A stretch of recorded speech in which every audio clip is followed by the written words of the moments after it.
Amizo mu district ya Kiruhura n'enshonga nkuru ey'amatungo n'abantu bari kuteganisibwa kutunga ombwire bw'ekyanda. Abatura omu kyanga ekya Kabataka k'enshonga sub-county batungira akasheko aha matama bwa nyuma y'okubatimbira damu kandi bamazire emyaka mingi bari kubonabona. Tubanza tuza kushaba omuki butagashabire urugera yaho mwe n'abatwatiriho nimwe bari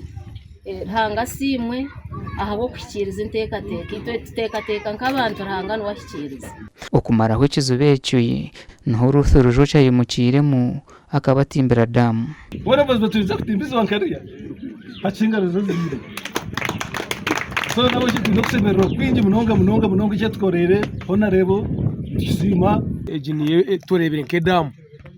abo ko muri ifu yitubire tutekateka edamu muri Kabataka twirobwire mwingi tugitekateka kandi tutira amani mingi yaturemo natuzira kore ko muri mugo agwa twerere honarebo nyo specifically nyo kuwantwerere sentezena aho katuriye bo kutafabe mukona foundation bene honarebo kumugambara kababokwe ukakumpora tractor kwa Jessica nija mugambara twerere namuza nabo kirangi basika sente